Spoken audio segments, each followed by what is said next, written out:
Hello everyone, सरल education में स्वागत है आपका। उम्मीद करते हैं आपकी एग्ज़ाम की तैयारी काफ़ी अच्छी चल रही होगी। चलिए आज हम आगे बढ़ते हैं। यहाँ तक हम समझ चुके थे, हमने देव, अदित, सारा सभी के बारे में एक चर्चा कर ली थी और आपको कहानी लगभग समझ में भी आ गई होगी। तो अब हम आज आगे समझते हैं। देखिए, नोवेल डिवाइडेड इनटू 3 पार्ट्स। ये जो नोवेल है, क्या नाम है नोवेल का? Bye bye Blackbird. ये 3 पार्ट्स में बटा हुआ है। पार्ट 1 जो हमने समझ लिया था, अराइवल। अराइवल किसका होता है? देव का। ठीक है। पार्ट 2 है, इसमें डिस्कवरी है। डिस्कवरी से मतलब है खोज से। ये जो देव है और आदित्य है, इनको एक खोज करते हैं अपने अंदर ही कि कहाँ इनसे गलती हो रही है। जैसे देव को शुरू में इंग्लैंड बहुत अच्छा लगता है, बाद में उसको लगता है कि नहीं, मतलब हमारा देश ही अच्छा है। ऐसे ही जो आदित्य खोज करता है कि उसको लगता है इंग्लैंड में सेटल हो गया बहुत अच्छे तरीके से, उसको लगता है मैं यहीं पर रहूँगा, यही अच्छा देश है। बाद में इसको भी एक एहसास होता है कि नहीं, मेरा देश इंडिया ही है, मुझे वहीं जाना चाहिए। ऐसे ही सारा क्या खोज करती है, उसको क्या पता चलता है, उसको भी अपने आप में पता चलता है कि ये जो 2 अलग अलग जगह जो होती हैं, यहाँ तालमेल करना बड़ा मुश्किल होता है और अपने रिश्तों को बचाने के लिए प्यार के साथ साथ त्याग भी ज़रूरी है। तो ये सब इनकी खोज होती है। और पार्ट 3 में ये सब चीज़ों को ये अच्छे से रिकॉग्निशन कर लेते हैं और समझ लेते हैं कि क्या सही है और क्या गलत है और हमें क्या करना चाहिए, और उस तरीके से फिर ये अपनी अपनी जगह पर चले जाते हैं। ठीक है, चलिए तो हम आगे देखते हैं। आपको इसको याद रखना है कि नोवेल जो है 3 पार्ट में बटा हुआ है। कौन कौन से उसके नाम होंगे? तो अराइवल, डिस्कवरी और रिकॉग्निशन, ये ध्यान रखेंगे। हम कभी यहाँ डिपार्चर भी आ जाए पार्ट 3 में तो हम उसको भी राइट मानेंगे। ठीक है। Each part itself functions like a long chapter. हर एक पार्ट अपने आप में एक बड़ा चैप्टर है, ये हमें पता होना चाहिए। यदि ये पूछ लिया जाए आपसे कि इसमें कुल चैप्टर कितने हैं, वैसे तो उम्मीद नहीं है इस क्वेश्चन की, लेकिन फिर भी हमें याद होना चाहिए क्योंकि हमसे कोई क्वेश्चन छूटे ना। तो हमें ये याद रखना है कि इस नोवेल में कितने चैप्टर हैं? 8 चैप्टर हैं।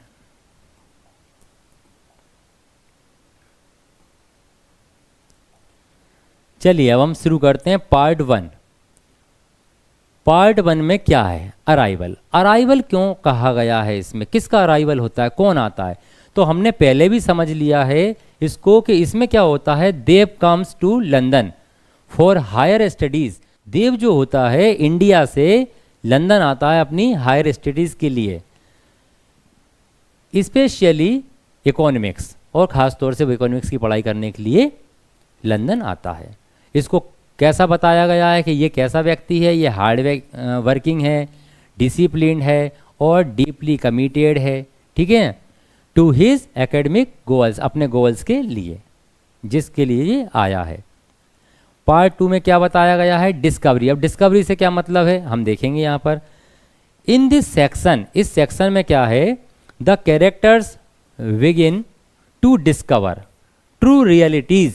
वो जो सच्ची वास्तविकता है उसको ये खोजना चालू कर देते हैं।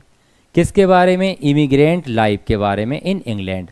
तो जो देव है, आदित्य है, ये कहाँ से आते हैं? ये होते हैं बंगाली। ये इंडिया से आते हैं लंदन पढ़ाई करने के लिए। देव पढ़ाई करने के लिए आता है और ये यहाँ सर्विस करता रहता है। कौन? आदित्य, और सारा से शादी कर लेता है। ठीक है। अब ये लेकिन इंग्लैंड के जो अंग्रेज होते हैं उनके लिए कौन होते हैं? इमिग्रेंट होते हैं, और इनके साथ अच्छा व्यवहार नहीं किया जाता। जब इनके साथ अच्छा व्यवहार नहीं किया जाता, कहीं ना कहीं इनको रियलाइज़ होता है कि हमें अपने देश वापस चले जाना चाहिए। तो देखें, ये तो देव को क्या रियलाइज़ होता है? देव को रियलाइज़ होता है कि England is not as welcoming as he expected. जब वो आया था इंग्लैंड, तो वो जो सोचकर आया था कि इंग्लैंड में सभी लोग अच्छे से रहेंगे, उसके साथ उसका स्वागत करेंगे, पर ऐसा कुछ भी उसको देखने को नहीं मिलता है। आदित्य जो है, आदित्य की वाइफ जो सारा है, वो क्या डिस्कवर करती है? उसको लगता है इनर कॉन्फ्लिक्ट्स, उसको आंतरिक टकराव होते रहते हैं कि मैं इंग्लैंड की संस्कृति को निभाऊं या मैं इंडिया की संस्कृति को निभाऊं, ये बहुत बड़ी समस्या बनी रहती है। दो देशों के अलग अलग व्यक्तियों के साथ ये बड़ी समस्या होती है, ठीक है, क्योंकि उसने किससे शादी की थी? इंडियन मैन से शादी कर ली थी। किससे? आदित्य से। आदित्य क्या डिस्कवर करता है? उसको लगता है कि उसका जो दोस्त है, कौन? देव, कहीं ना कहीं वो इंग्लैंड की या जो लंदन की जो संस्कृति उससे बहुत ज़्यादा प्रभावित है। कैसे? मतलब प्रभावित का मतलब है बाय द इमिग्रेंट एक्सपीरियंस, मतलब उसको कहीं ना कहीं बुरा अनुभव हो रहा है कि इमिग्रेंट के साथ अच्छा व्यवहार यहाँ पर नहीं किया जाता है।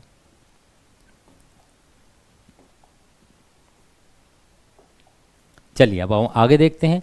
उम्मीद करता हूँ आपको समझ में आ रहा होगा।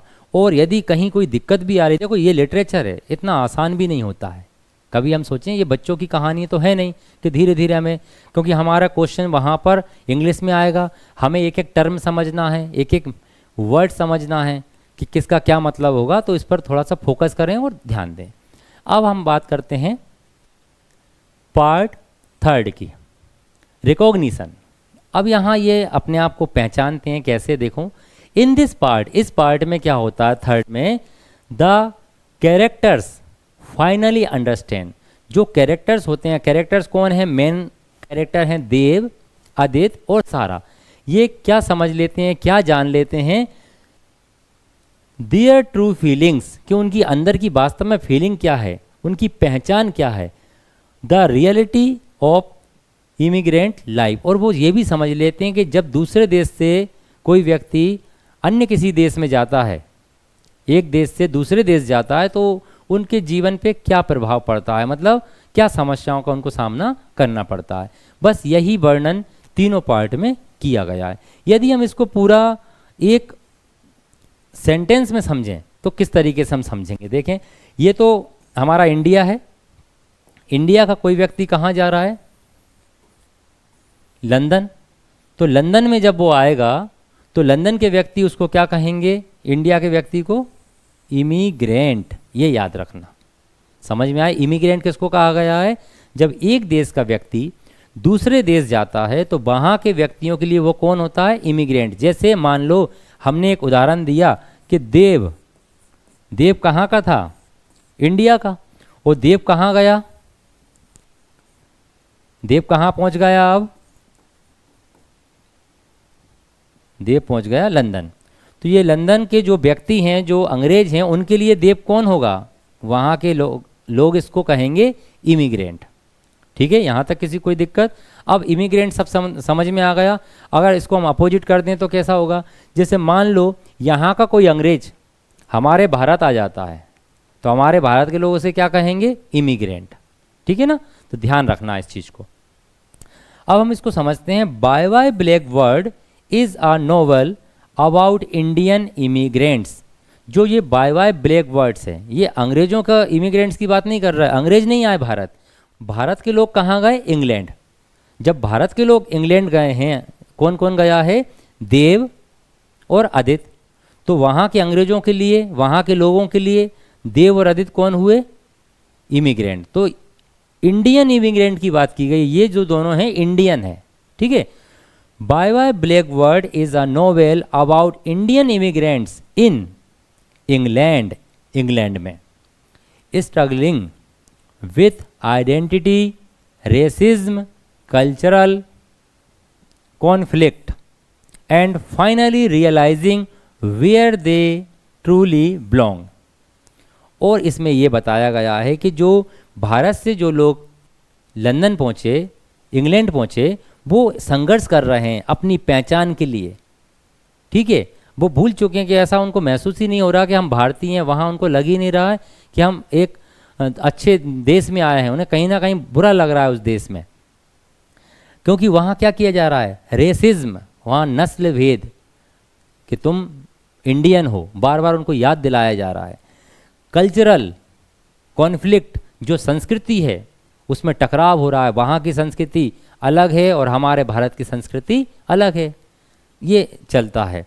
और फाइनली उन लोगों को पता चल जाता है कि वो कहाँ से बिलोंग करते हैं और वास्तव में उन्हें वापस कहाँ जाना चाहिए। किसको? देव और आदित्य को ये महसूस हो जाता है कि हमें अपने देश भारत ही वापस जाना चाहिए। तो इतना उम्मीद करता हूँ मैं आप लोगों को समझ में आ रहा होगा। देखो मैं पूरा प्रयास कर रहा हूँ कि बिल्कुल ऐसा का ऐसा आपको ना छापूं बिल्कुल कि लिखा है बस पढ़ दिया आपको। मैं कोशिश कर रहा हूँ अपने शब्दों में और हिंदी में इस तरीके से बताने की कि आपको पूरा नोवेल एक बार में दिमाग में पहुँच जाए, बार बार इसको पढ़ने की आवश्यकता ना पड़े। तो यहाँ तक समझ में आ गया होगा सभी को। चलिए हम आगे बढ़ते हैं। अब ज़रा ध्यान से देखें, हमने इसको पॉइंट वाइज लिख दिया है जिससे आपको ध्यान रहेगा। हम इन पॉइंट्स को भी एक नोट्स बना सकते हैं और हम उसको लिख सकते हैं। इस नोट्स में हम शॉर्ट जो पॉइंट्स हैं, इन पॉइंट्स में हम याद रहेगा हमें कि इसमें डिटेल हमें क्या करना है। ठीक है, जैसे हमारा पहला पॉइंट है देव अराइव्स इन लंदन। बस अब हमें पहला ही पॉइंट हमने पढ़ा, हमें पूरी बात क्लियर हो गई कि देव कहाँ आता है, लंदन आता है। अब क्यों आता है, किस लिए आता है, तो मैं पहले की वीडियो में आपको पूरा समझा चुका हूँ, फिर भी हम इसको पढ़ लेते हैं। देव एन एजुकेटेड इंडियन, ये भारत का एक पढ़ा लिखा व्यक्ति है। ठीक है, comes to London for higher studies. कोई दिक्कत, देव हायर स्टडीज के लिए कहाँ आता है, लंदन आता है। ही फेसेस कल्चरल शॉक, उसे सांस्कृतिक एक शौक लगता है, एक झटका लगता है कि अरे हम तो ये सोच के आए थे ये देश बहुत अच्छा होगा, लेकिन ये देश हमारे साथ बहुत बुरा बर्ताव कर रहा है। यहाँ देखते हैं कोल्ड वेदर है और क्राउडेड स्ट्रीट्स हैं, गलियाँ भरी हुई हैं लोगों से, और फास्ट लाइफ है, बहुत तेज़ गति से यहाँ का माहौल है। यहाँ बहुत फास्ट लाइफ है लोगों की, किसी को किसी के लिए कोई वक्त नहीं है। ठीक है, ही फील्स लोनली, वो अकेलापन महसूस करता है, और कैसा रहता है, वो कंफ्यूज्ड होता है। कौन, देव, उसको लगता है कि मैं क्या करूँ अब। Unsure about his place in this foreign land, और ये विदेशी भूमि में अपने आप को सिक्योर फील नहीं करता है, अनश्योर रहता है कहीं ना कहीं। ही सर्चेज जॉब्स, अब वो नौकरी ढूंढता है लंदन में। और मैंने आपको बताया है कि आपको याद तो होगा, नौकरी ढूंढता है, उसे कौन सी नौकरी मिलती है, क्या मिलता है उसको, फाइनली उसको एक नौकरी मिल जाती है, सेल्समैन की नौकरी उसको मिल जाती है। कहाँ पर, एक बुक स्टोर पर। तो पहला पॉइंट सबको क्लियर हुआ। क्या हुआ, देव कहाँ से आया, देव आया भारत से, आया लंदन, अपनी हायर एजुकेशन के लिए आया। वहाँ उसको काफ़ी समस्या आती है, लोग उसके संग अच्छा बर्ताव नहीं करते हैं, लोग उसको बॉग कहते हैं, बॉग कह देते हैं। ठीक है, बोग मतलब जो एशियंस के लोग होते हैं उनका अपमान करने के लिए, इंसल्ट करने के लिए इस शब्द का यूज़ किया जाता है। वो अकेलापन महसूस करता है, कंफ्यूज रहता है, फिर वो वहाँ नौकरी ढूंढता है जिससे कुछ खर्चा उसका चल सके। उसको कहाँ, एक बुक स्टॉल पर सेल्समैन की नौकरी मिल जाती है। ये पहला पॉइंट समझ में आया। अब आगे बढ़ते हैं अपन। सेकंड में देखें, मीटिंग आदित्य, और वो आदित्य से मिलता है। अब आदित्य कौन है, देव मीट्स आदित्य, देव जो है आदित्य से मिलता है। An Indian who has already lived in England, Aditya जो होता है एक भारतीय होता है, ये भी बंगाली होता है और ये भी बंगाली होता है, और ये कई साल से, जो आदित्य होता है कई सालों से कहाँ रह रहा होता है, लंदन में। ठीक है, मैनी ईयर्स, कई सालों से। Aditya is complete opposite of Dev, Aditya जो है पूरे तरीके से देव के विपरीत है। ठीक है, अब देव क्या हो रहा है, परेशान हो रहा है, लेकिन आदित्य क्या हो रहा है, आदित्य बहुत खुश है लंदन में, उसे बढ़िया लग रहा है, कोई दिक्कत नहीं है उसे, कॉन्फिडेंट है पूरी तरीके से, उसको विश्वास भरा हुआ है, बढ़िया अच्छे से आत्मविश्वासी है वो, और fully adapted to English culture, और उसने इंग्लिश कल्चर को पूरी तरीके से अपना लिया है। ठीक है, तो उसको कहीं ना कहीं देव को दिक्कत महसूस हो रही है, कहाँ पर, लंदन में, और आदित्य को किसी प्रकार की कोई दिक्कत नहीं है। ठीक, Aditya has an English degree, Aditya के पास इंग्लिश डिग्री है। Aditya works in a British business firm, एक ये फर्म में काम करता है, उसका नाम है, इसका नाम याद रखना, ब्लू स्काईज। अच्छा, देव की नौकरी कहाँ लगती है, मतलब देव कहाँ काम करता है, बुक स्टॉल पे, क्या, सेल्समैन का, और आदित्य एक कंपनी में, बिजनेस कंपनी में काम करता है, ब्लू स्काईज नाम है कंपनी का। ठीक है, ये ध्यान रखेंगे हम। चलिए आगे बढ़ते हैं। अब हम आएंगे पॉइंट थर्ड पर, देखें जरा ध्यान से, आदित्य इंग्लिश लाइफ स्टाइल। अब आदित्य की बात चल रही है, ध्यान से समझना। देव तो परेशान हो रहा है, कहाँ पर, इंग्लैंड आकर, और आदित्य बहुत प्रसन्नचित्त है, आत्मविश्वासी है, कॉन्फिडेंस में है। अब इसकी इंग्लिश लाइफ कैसी है आदित्य की, तो अपन देखते हैं।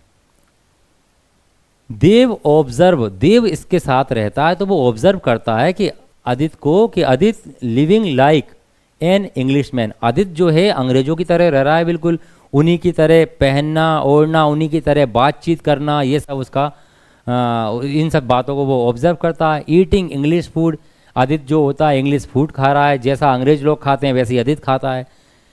स्पीकिंग इंग्लिश स्लैंग, जिस तरीके से अंग्रेज लोग बोलते हैं उसी तरीके से, उसी शैली में ये बातचीत करता है। एंड लिविंग फ्रीली, और बिल्कुल बेफिक्र रहता है ये। देव फील्स अनकंफर्टेबल, और देव जो होता है असहज महसूस करता है, क्योंकि उसको लगता है कि जो भारतीयता है पूरी तरीके से आदित्य ने खो दी है। आदित्य को भारत से या भारत की संस्कृति से कोई मतलब है ही नहीं। ऐसा कौन सोचता है? देव सोचता है। ध्यान से सुनना एक एक शब्द, अभी सब कुछ उल्टा होने वाला है। देव के साथ कुछ और होगा और आदित्य के साथ कुछ और होगा, ठीक है। अभी दोनों का स्वभाव बदल जाएगा। तो अभी क्या हो रहा है, अभी देव परेशान है और आदित्य मजे में है। अब देखो क्या होगा आगे।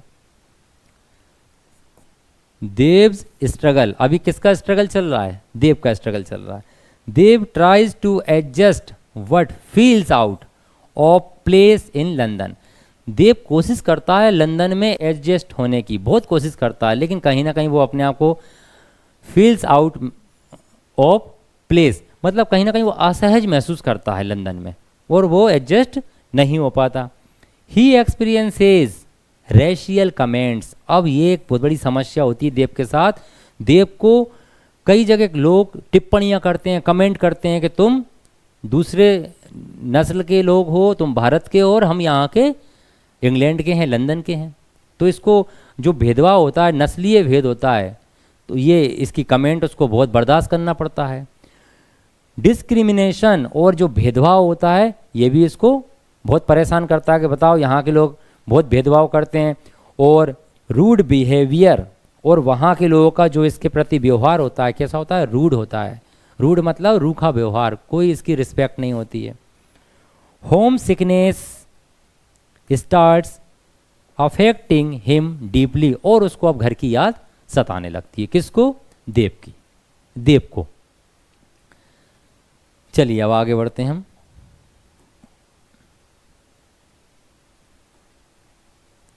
अब देखें यहाँ पर, हमने यहाँ पर समझ लिया है देव के साथ क्या हो रहा है और आदित्य के साथ क्या हो रहा है।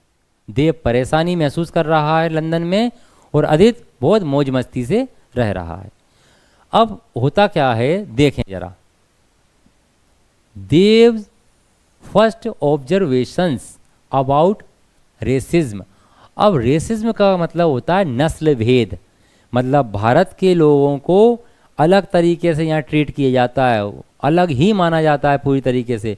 अब यहाँ वो एक ऑब्जर्वेशन करता है। क्या ऑब्जर्वेशन करता है? देखो, he realises that many English people look down on immigrants, वो ये महसूस करता है कि जो भारत से जो लोग लंदन आते हैं उन लोगों को बहुत ही नीची नज़रों से लोगों के द्वारा देखा जाता है, मतलब बहुत ही उनको छोटा समझा जाता है इमिग्रेंट्स के लिए। ही सीज, और वो क्या देखता है? 3 टाइप्स ऑफ लेवटरीज, वुमन, मेन और एशियंस। वो देखता है कि यहाँ पर 3 तरह के टॉयलेट बने हुए हैं। यहाँ पर लंदन में वुमेन्स के लिए अलग बनी हुई है, मेन के लिए अलग बनी हुई है। तो भाई ये तो टॉयलेट तो जो बनी होती है तो सब जगह 2 ही बनती हैं, लेकिन ये तीसरी क्यों बनाई है? अब ये तीसरी बना दी उन्होंने एशियंस के लिए और इंडियंस के लिए। एशियाई देशों से जो लोग आएंगे उनके लिए टॉयलेट तीसरे नंबर की रहेगी, या इंडिया से कोई भी आएगा वो उनके लिए तीसरे नंबर की टॉयलेट रहेगी। वो कितनी बड़ा भेदभाव है यहाँ तो। हमारे भारत में तो 2 ही होती हैं, एक होती है ही और एक होती है शी, मतलब एक होती है वुमेन्स के लिए और एक होती है, एक वुमेन के लिए होती है, एक मैन के लिए होती है। यहाँ इन्होंने भेदभाव दिखाया है कि इंडियंस हमारे जैसे नहीं हैं और हम इनको अपनी टॉयलेट तक इनको यूज़ नहीं करने देंगे। ये इतनी हद तक इनकी इंसल्ट करते हैं। He is also called a bog, by a school boy, और देव को यहाँ के एक स्कूल के लड़के के द्वारा बॉग कहा जाता है। और बॉग एक इंसल्टिंग वर्ड है। जो काले लोग होते हैं, जो एशियन लोग होते हैं, उनकी इंसल्ट करने के लिए उन्हें बॉग कहा जाता है। तो ये सब किसके साथ हो रहा है? ये सब देव के साथ हो रहा है। यहाँ तक सबको समझ में आ रहा होगा कि देव के संग क्या समस्या हो रही है, और अभी मजे में कौन चल रहा है? आदित्य। चलें अपन आगे बढ़ते हैं। अब अपन देखते हैं, Dev becomes more depressed and feels like an outsider. वो बहुत निराश हो जाता है, हताश हो जाता है देव, और उसे महसूस होने लगता है कि मैं यहाँ का हूँ ही नहीं, मैं आई क्यों गया यहाँ पर। अब देखें अपन अगला, आदित्य मीट्स सारा। अब थोड़ी सी हम कहानी को पीछे ले जाते हैं और समझते हैं कि आदित्य जो होता है सारा से कैसे मिला था, कैसे शादी हुई थी इसकी, इसके बारे में समझ लेते हैं हम। Aditya falls in love with Sarah, a British girl, because she is reminds him of local Bengali girls. Aditya जो होता है सारा के प्यार में पड़ जाता है। क्यों पड़ जाता है? सारा तो इंग्लिश गर्ल होती है, लेकिन उसे क्या होता है, उसे कहीं ना कहीं सारा को देखकर ऐसा महसूस होता है कि जैसे बंगाली लड़कियां होती हैं, सारा में वो सब खूबियां इसको दिखाई देती हैं, इसलिए ये उसको पसंद करने लगता है। She is also kind. सारा जो होती है काइंड होती है, जेंटल है और क्यूरियस है। किस चीज़ के लिए? अबाउट इंडियन कल्चर के लिए, भारतीय संस्कृति को जानने के लिए वो क्यूरियस है, उत्साही है कि मैं उसको पता करूं भाई कि भारत के लोग कितने अच्छे होते हैं, क्या क्या होता है। अब वो अभी तो इसको अच्छा लग रहा है, अब शादी कर लेती है, फिर इसको लगता है भाई दो देशों की संस्कृति अलग अलग है, यहाँ की संस्कृति समझें हम लंदन की कि इंडिया की संस्कृति समझें। ठीक है, तो ये बड़ी दिक्कत आती है इसकी। आगे देखेंगे हम।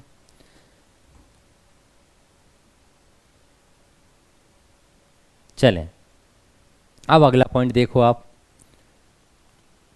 आदित्य सारा मैरिज। ठीक है, अब क्या होता है, आदित्य मैरिजेज सारा। आदित्य जो होता है, क्योंकि उसे वो सारा पसंद आ जाती है, उसके प्यार में पड़ जाता है, तो वो उससे शादी कर लेता है। और दोनों क्या करते हैं, अपना जीवन मैरिज लाइफ अच्छे से जीते हैं। ठीक है, सारा कोशिश करती है कि कहीं ना कहीं वो अपने पति को खुश रखे, तो वो क्या करती है, भारतीय संस्कृति को, भारतीय ट्रेडिशन को, परंपराओं को सीखती है। जैसे कुकिंग इंडियन फूड, मतलब भारतीय कैसे जो भारत के जो खाना होता है किस प्रकार से बनता है। हाँ, और bearing sari for Aditya while she looks like a Christmas tree in sari. तो अब क्या होता है कि वो कोशिश करती है कि मैं अपने पति को खुश रखूं और हमारा जीवन अच्छा चलता रहे, तो वो कोशिश करती है कि मैं भारत में जो डिशेस बनती हैं मैं वो अच्छा अच्छा भोजन बनाऊं और अपने पति को खिलाऊं। वहाँ महिलाएं साड़ी पहनती, मैं भी यहाँ साड़ी पहनूं। कहीं ना कहीं फिर वो साड़ी पहनती है तो उसको लगता है, क्योंकि देखो वो पहनना नहीं आता उसको, तो वो बिल्कुल लपेट लेती है इस प्रकार से, तो वो महसूस भी करती है कि मैं साड़ी पहनने के बाद भी क्रिसमस ट्री जैसी सीधी की सीधी नज़र आती हूँ। फिर भी वो कोई बात नहीं, वो अपने पति को खुश रखना चाहती है और वैवाहिक जीवन काफ़ी अच्छे से जीना चाहती है, इसलिए वो ये सब आदित्य के लिए करती है। अब आगे देखें अपन, देव भैया तो अभी भी परेशान है।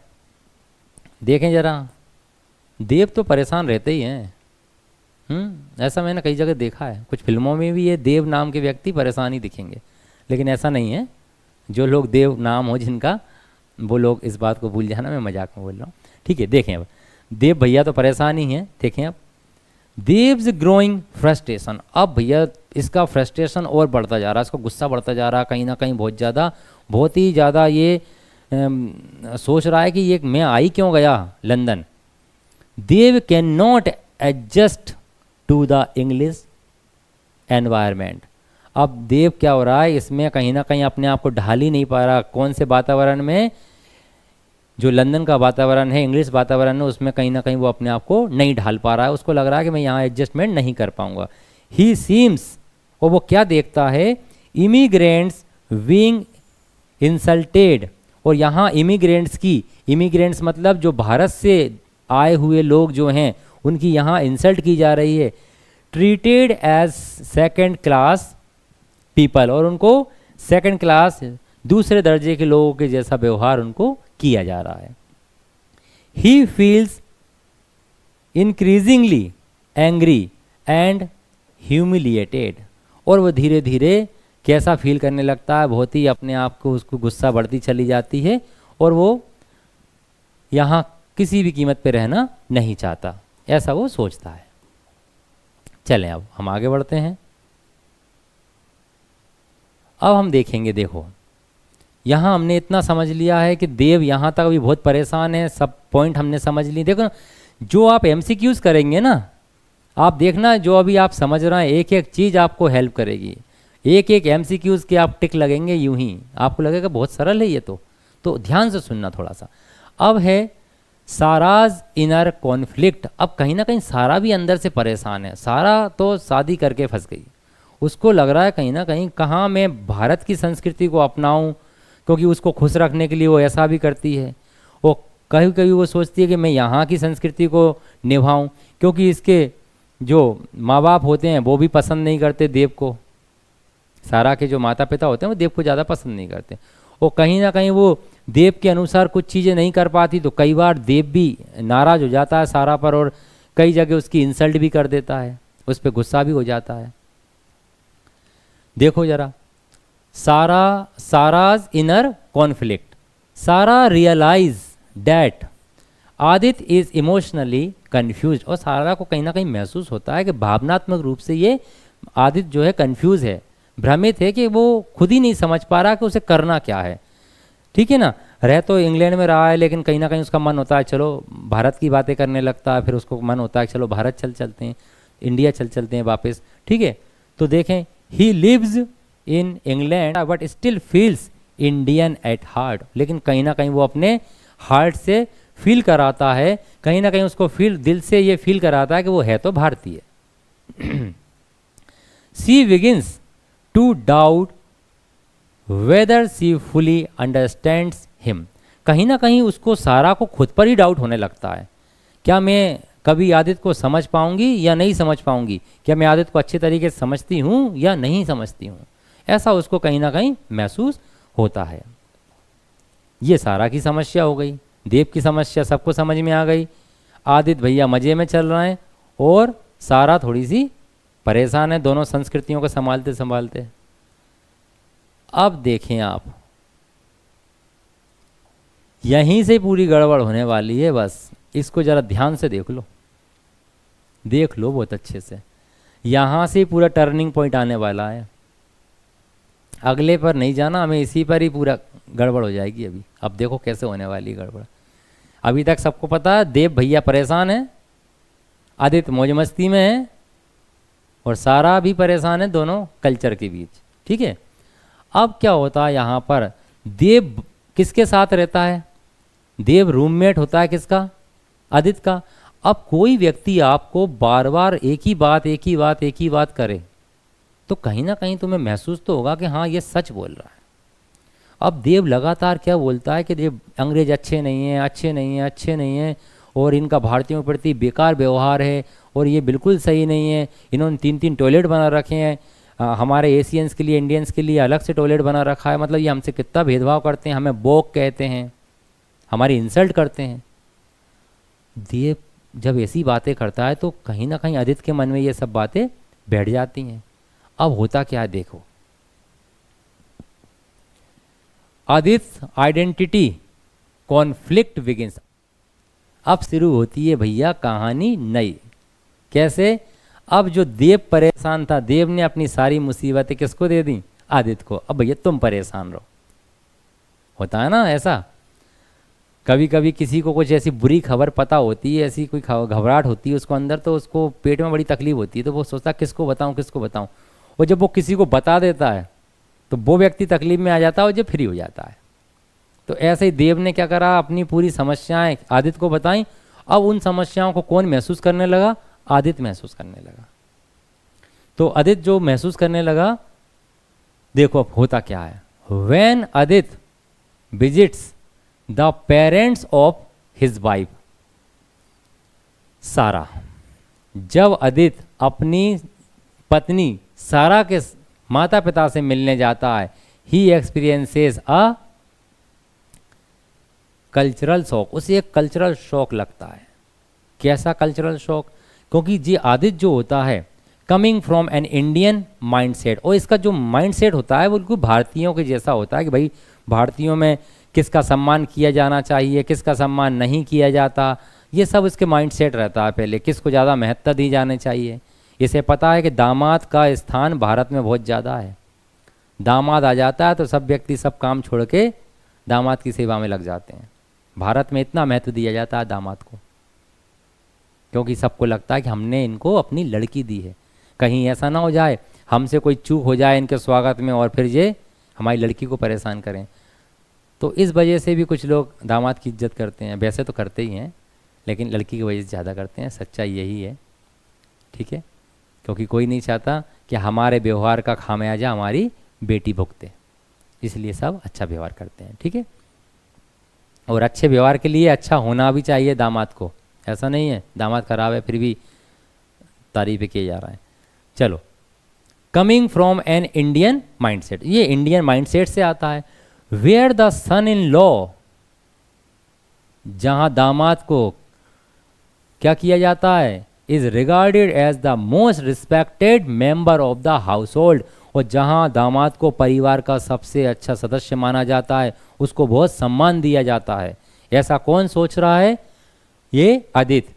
कब सोचता है ये? जब ये सारा के घर उसके माता पिता से मिलने जाता है, मतलब अपनी ससुराल जाता है, ठीक है। He surprised to see a completely different scenario in England, और जब वो ये सब देखता है कि इंग्लैंड में तो बिल्कुल अलग ही है, भाई ऐसा तो कुछ है ही नहीं यहाँ पर। Sarah's father showing no sense of traditional hospitality. देखो, हॉस्पिटैलिटी का मतलब होता है मेहमान नवाजी, मतलब किसी का स्वागत करना, तो वो बिल्कुल नहीं दिखाते, कोई सेंस नहीं दिखाते। जैसे आ गए, हाँ दामाद जी आ गए तो कुछ नहीं है, मतलब अपने गार्डन में पौधे लगा रहे हैं तो लगा रहे हैं, गार्डनिंग कर रहे हैं तो कर रहे हैं, कोई मतलब नहीं कौन आ गया कौन नहीं आया। उन्हें कोई मतलब नहीं है कि हमारी लड़की का हस्बैंड है, वो अपना काम कर रहे हैं। तो इस तरीके से वो इसकी इंसल्ट करते हैं, किसकी? आदित्य की इंसल्ट होती है, ठीक है।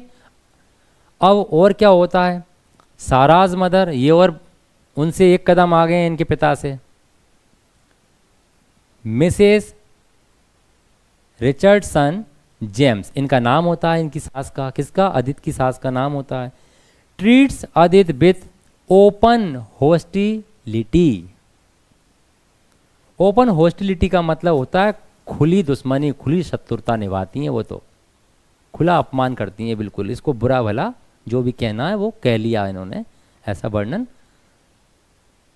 करती हैं वो, मतलब ऐसा वो उसका अपमान कर देती हैं, ठीक है।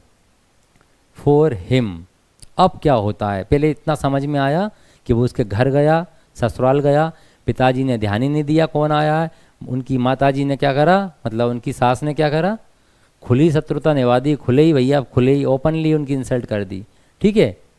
अब क्या होता है, फॉर हिम, उसके लिए क्या होता है, द एंटायर विजिट्स, ये जो विजिट्स उसने की, ये जो घूमने आया था, बिकम्स एन अनकंफर्टेबल एक्सपीरियंसेस, और ये उसके लिए बहुत ही असहज अनुभव होता है। उसे बहुत बुरा लगता है कि मैं क्यों आ गया ससुराल, मुझे आना ही नहीं था, इतनी बेइज्जती इन्होंने की।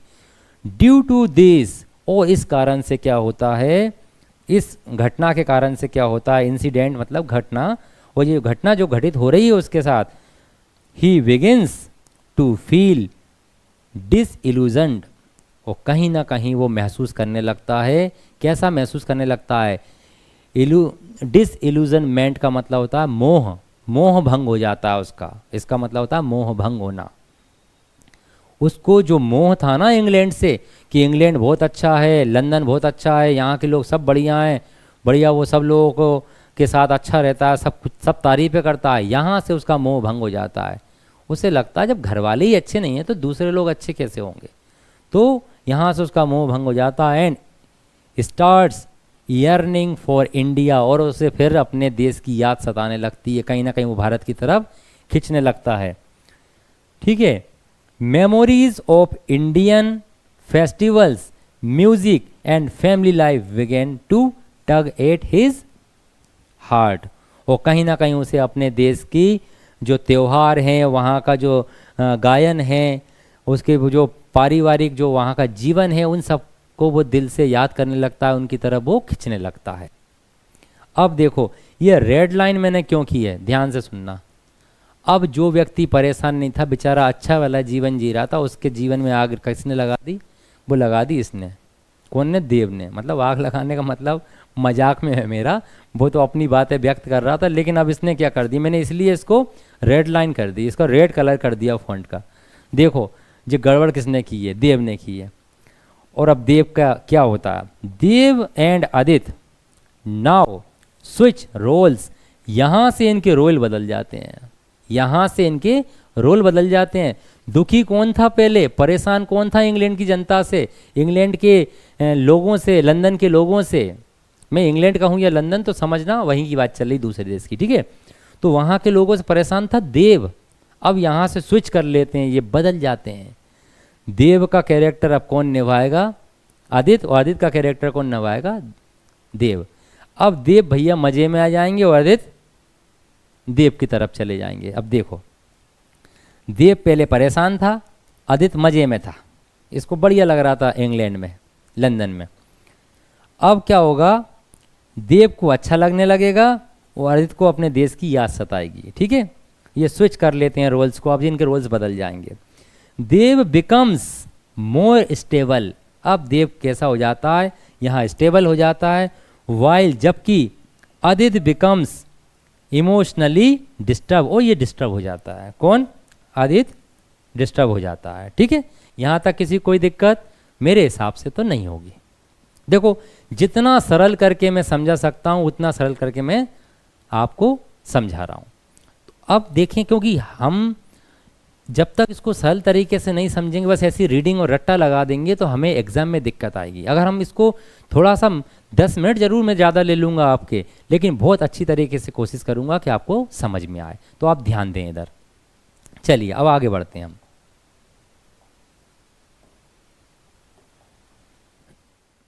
चलिए देखते हैं अब आदित्य क्राइसिस ऑफ आइडेंटिटी। अब इसकी पहचान का एक संकट आ जाता है। किसके पास? आदित्य के पास। अब इसको ये बात सताने लगती है कि मेरी पहचान क्या है? घर वाले ही मुझे मतलब नहीं पहचानते, घर चले जाओ, उनके ससुराल चले जाओ, ससुर साहब ने कोई रिस्पॉन्स ही नहीं दिया, और रही सही जो कसर रह गई थी वो सासू माँ ने पूरी कर दी। तो बड़ी दिक्कत हो जाती है इसको। तो Aditya realises, Adit realizes he has been pretending to be British। और उसको ऐसा महसूस होता है मैं इतने दिनों से लंदन में रह रहा था और अपने आप को ब्रिटिश मान रहा था, मतलब ये एक मैं ढोंग कर रहा था, कहीं ना कहीं एक मैं बहाना बना रहा था कि हाँ मैं हूँ, जबकि मुझे अब ऐसा महसूस हो रहा है, आदित्य को ऐसा लगता है कि ना तो मैं यहाँ इंडियन रह गया पूरी तरीके से और ना यहाँ मैं पूरी तरीके से ब्रिटिश का व्यक्ति बन पाया। तो कहीं ना कहीं उसको लगता है कि ये सब मैं एक ढोंग कर रहा था, एक बहाना कर रहा था कि मैं ब्रिटिश हूँ, जबकि मैं ब्रिटिश कभी बन ही नहीं सकता, क्योंकि यहाँ के लोग हमें स्वीकारते ही नहीं है, भारतीयों को, ठीक है। He feels torn between two cultures. और उसको कहीं ना कहीं महसूस होता है कि वो दो कल्चर्स के बीच में फंस गया है, ठीक है। सारा becomes worried about his sudden change. और जब सारा को दिखता है कि ये अच्छा भला रहता था यहाँ मजे में बढ़िया, अब इसको हो क्या गया, तो कहीं ना कहीं इसको जो अचानक इसमें परिवर्तन आया उससे वो थोड़ी चिंतित हो जाती है, क्योंकि उसको लगता है कि परिवर्तन इसमें क्या हो रहा है भाई, अब क्या संकट आने वाला है। तो देखें अपन आगे, decision to return to India. आ गया संकट। सारा चाहती थी कि भैया मैं अपने घर में नहीं रह पा रही तो कम से कम माँ बाप के पास में तो हूँ, और यहाँ की संस्कृति में पली बड़ी हूँ तो सब कुछ जानती हूँ। अब भैया मुझे कहाँ जाना पड़ेगा? डिसीजन ले लिया आदित्य ने, कहाँ जाना पड़ेगा? Return to India. देखो अब Aditya decides he wants to go back to India permanently. जैसे ही वो ये शब्द बोलता है कि अब हम भारत जा रहे हैं। सारा से बोलता है अपनी पत्नी से सामान पैक कर लो, भारत जा रहे हैं हम परमानेंटली, स्थायी रूप से, हमेशा के लिए। सारा को बड़ा झटका लगता है। सारा इज शॉक्ड, उसको आश्चर्य होता है, झटका लगता है उसको, शॉक्ड हो जाती है। But willing to support him, एक बार तो वो मना कर देती है कि नहीं मैं नहीं जाऊंगी। तो उसका जो पति होता है आदित्य, उसको बुरा भला कहने लगता है और उसको बोलता है कि तुम दूसरे लोगों की तरह हो जो विदेशियों को, इमिग्रेंट्स को पसंद नहीं करती। इस प्रकार से जब कड़वे शब्द वो अपने पति से सुनती तो उसको लगता है कहीं ना कहीं हमें रिश्तों को पहले बचाना है। तो वो त्याग करती है, सेक्रीफाइस करती है और वो उसका सपोर्ट करती है। वो तैयार हो जाती है उसके साथ इंडिया जाने के लिए। अब देखो जरा, देव भैया आ गए, इनने सब गड़बड़ कर रखी है और इनकी बात समझाएं। Dev understands that identity can not be changed. भैया इनको अब समझ में आ गई। पहले तो कह रहे थे हमारी क्या पहचान है और यहाँ सब व्यवहार बेकार करते हैं, और अब वो क्या बोल रहे हैं सुनो जरा। देव अंडरस्टैंड्स, देव को समझ में आ गया, that identity can not be changed by geography. अब देव भैया क्या बोल रहे हैं कि अगर जगह बदल जाए तो हमारी पहचान नहीं बदल जाती। अब इनको ब्रह्म ज्ञान हो गया। अब ये क्या बोल रहे हैं कि अगर जगह बदल जाए, जियोग्राफी बदल जाए, अगर भारत से हम इंग्लैंड आ गए तो क्या हमारी पहचान बदल जाएगी? हम रहेंगे तो इंडियन, रहेंगे तो हम इंडियन ही। तो पहले भैया उसको क्यों भर दिया? बेचारे वो अच्छे भले रह रहे थे दोनों, अब वो वापस जा रहा है। कौन? आदित्य। तो ये देव भैया ने ये गड़बड़ कर दी है। चलो आगे बढ़ते हैं। अब देखें जरा अब क्या होता है, जरा इधर नज़र डालें, देखना नोवेल में इतना मज़ा आने वाला है। जब इसके एमसीक्यूज आपके सामने आएंगे, मैं आपको गारंटी दे रहा हूँ, आपको इतने इजी लगेंगे, आपको लगेगा कि ये पहले क्यों नहीं समझा सर हमने। ऐसे ही सभी नोवेल हो जाए तो हमारा तो काम ही हो जाएगा। तो आई विल ट्राई। ओके चलो। Dev's own realisation. अब क्या होता है, देव को स्वयं कैसा रियलाइज होता है, अब देखें जरा वो क्या रियलाइज करने लगा यहाँ पर। अब हम देखते हैं। Dev understands that India and England both shape a person. अब जो भैया साधु बन गए, संत बन गए, ये अच्छी अच्छी बातें करेंगे देखो अब, क्योंकि अब इनको खुद को रहना है ना, उसको बेचारे का माइंड वॉश करके उसे तो भगा रहे हैं। ठीक है, देखो क्या स्वयं का क्या रियलाइजेशन है इनका, अब इनको स्वयं क्या अनुभूति हो रही, देखो जरा समझो। देव अंडरस्टैंड्स, देव को लगता है, अब क्या कहता है कि मुझे तो भैया समझ में आ गया, इंडिया हो या इंग्लैंड, इंडिया एंड इंग्लैंड, चाहे इंडिया हो चाहे इंग्लैंड, दोनों ही जो क्या करते हैं, व्यक्ति को शेप देते हैं, मतलब व्यक्ति को गढ़ते हैं, व्यक्ति को बनाते हैं, व्यक्ति का निर्माण करते हैं। अब ये इतनी अच्छी अच्छी बातें करने लगे, कौन? देव भैया। पहले तो इन्होंने सब गड़बड़ कर दी। ही स्टॉप्स हेटिंग, वो नफरत करना बंद कर देते हैं।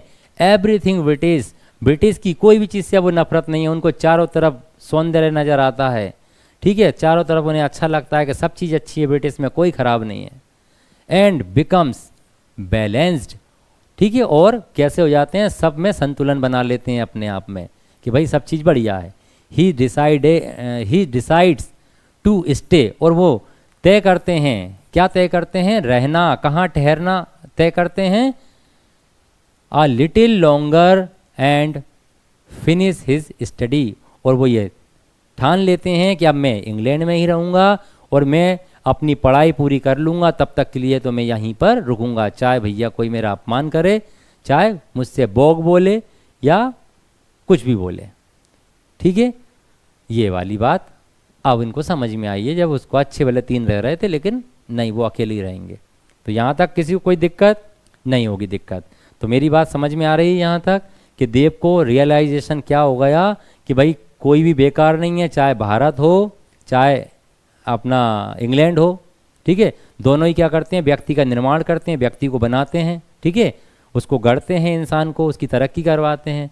ठीक है, वो बताते हैं। और वो देव ब्रिटिश कि हर एक चीज़ से प्रेम करने लगता है, नफरत करना बंद कर देता है और अपने जीवन में संतुलन बना लेता है। और ये तय कर लेता है कि मैं कुछ समय और रुकूंगा अभी लंदन में और अपनी पढ़ाई ख़त्म करने तक तो रुकूंगा ही। ठीक है, अब देखो ज़रा, अब जे आगे बढ़ते हैं अपन। देखो इमोशनल फेयरवेल। अब इमोशनल फेयरवेल होती है। फेयरवेल मतलब विदाई, इमोशनल मतलब भावनात्मक। अब बड़ा बुरा लगता है, ये सारा जा रही है, सारा भी अंदर से खुश नहीं है। आदित्य को भी कहीं ना कहीं लग रहा है कि इतने सालों से अपन लंदन में रह रहे थे तो यादें जुड़ गई थी, दोस्त बन गए थे इनके और लगाव हो गया था यहाँ रहते रहते। वो भी अंदर से कहीं ना कहीं दुखी है, लेकिन फिर भी जा रहा है क्योंकि उसने मन बना लिया है। सारा जो है प्रेग्नेंट है, वो चाहता है कि उसका जो बच्चा है वो भी इंडिया में जन्म ले, ऐसी सोच है उसकी। तो ये इस प्रकार से ये सब चीज़ें हम जो पढ़ रहे हैं इसको बस समझ लें डीपली। बिल्कुल इमोशनल फेयरवेल हो रही है, सब लोग दुखी खड़े हुए हैं, उसका दोस्त छोड़ने आया। इसको चित्रात्मक रूप से देखें कि क्या सीन रहा होगा, कितना दुखद स्थिति। वहाँ सारा को ऐसा लग रहा होगा कहाँ मैं जा रही हूँ, वहाँ के लोगों के साथ मैं एडजस्टमेंट कर पाऊँगी कि नहीं कर पाऊँगी, उसके अंदर द्वंद्व चल रहा है। ठीक है, तो देखें अब ज़रा। आदित्य एंड सारा पैक दियर बिलोंगिंग्स। वो अपना जो भी सामान होता है जो ले जाना है उन्हें, वो सब पैक करते हैं। दियर डिपार्चर इज़ इमोशनल।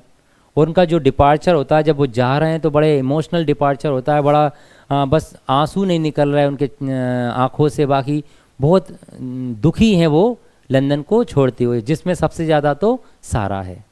सारा को अपने माँ बाप को भी छोड़ना पड़ रहा है। और जबकि आदित्य ने एक शब्द और बोल दिया, परमानेंटली। तो अब सारा को ये भी उम्मीद नहीं है कि अपन वापस कभी आकर यहाँ रहेंगे। ठीक है, तो अब अपन आगे बढ़ते हैं।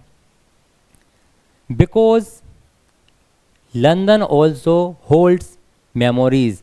अब इनका जो डिपार्चर है बड़ा इमोशनल हो गया है, क्योंकि इन दोनों की जो यादें हैं, थोड़ा सा लंदन में कुछ यादें इनकी बन जाती हैं, उनको छोड़ते हुए बड़ा दुख हो रहा है। देव फील्स सैड। अब देव भैया को भी थोड़ा सा दुख होता है कि भाई ठीक है यार, मतलब मेरा दोस्त जा रहा है और मुझे भी अच्छा नहीं लग रहा, मैं भी अकेला रह जाऊंगा, साथ में भाभी भी जा रही हैं, है ना। अब मैं किससे बात करूंगा, मैं तो अकेला रह गया। तो भैया क्यों बोला था, ये सब बातें क्यों बोली थी उससे, उसका तुमने माइंड वॉश कर दिया, उसको भगा दिया इधर से। चलो कोई बात नहीं। फिर ये भी कहता है चलो कोई बात नहीं, बट प्राउड ऑफ आदित्य करेज। लेकिन देव तारीफ भी करता है, उसको गर्व होता है अपने दोस्त पर कि चलो मेरे दोस्त ने हिम्मत तो दिखाई अपने वतन वापस जाने की, इंडिया वापस जाने की। चलिए अब हम बात करते हैं एंडिंग सीन की। इस नोवेल का एंडिंग सीन क्या है, देखें जरा हम ध्यान से। आदित्य एंड सारा लीव फॉर इंडिया। आदित्य और सारा भारत के लिए रवाना हो जाते हैं, चले जाते हैं। Dev stands alone. और देव अकेला खड़ा रहता है, but more confident than before. और पहले से ज़्यादा कॉन्फिडेंट वो खड़ा रहता है, क्योंकि अब उसको लंदन में ही रहना है जब तक उसकी पढ़ाई ख़त्म नहीं हो जाएगी। इस प्रकार से हमारा नोवेल समाप्त होता है। ठीक है। The title bye bye blackbirds symbolise immigrants leaving the country that never accepted them completely. और ये अंत में एक लाइन हमें बताती है कि जो बाय बाय ब्लैक वर्ड है, जब ये लोग वापस जा रहे हैं तो इसी चीज़ को बताया गया है, इसी बात को बताया गया है कि जब इमिग्रेंट्स वापस जाते हैं तो उनसे कहा गया है बाय बाय, मतलब अब तुम जाओ यहाँ से। तो ऐसा क्यों कहा गया है बाय बाय ब्लैक वर्ड? ये bye bye blackbird symbolise करता है इमिग्रेंट्स के लिए कि वो कंट्री को छोड़ रहे हैं, क्योंकि उन्हें कभी भी पूरी तरीके से स्वीकार नहीं किया गया। आप देखें बाय बाय ब्लैक वर्ड। ठीक, ये हमारा चैप्टर कंप्लीट हुआ। उम्मीद करते हैं आपको अच्छे से समझ में आया होगा। इसको आप इस वीडियो को लगभग 1 से 2 बार ज़रूर देखें और फिर MCQs लगाएं। मैं MCQs के वीडियोज़ भी आपके लिए लेकर आऊँगा और इनकी जो बायोग्राफीज़ हैं वो भी मैं आपको बहुत ही सरल तरीके से समझाने वाला हूँ। तो आप हमसे जुड़े रहें, हमारे चैनल को सब्सक्राइब करें, बेल आइकन प्रेस करें और लाइक ज़रूर करें। ठीक है, जो लोग इसको यूट्यूब पर देख रहे हैं, मैं उनसे कहना चाहूँगा, यदि आप एमपी टेट ग्रेड फर्स्ट की तैयारी कर रहे हैं और उसकी अच्छे से तैयारी करना चाहते हैं, सरल तरीके से तैयारी करना चाहते हैं, तो आप हमारे ऐप को प्ले स्टोर पर जाकर इंस्टॉल कर सकते हैं। ऐप का नाम है सरल एजुकेशन।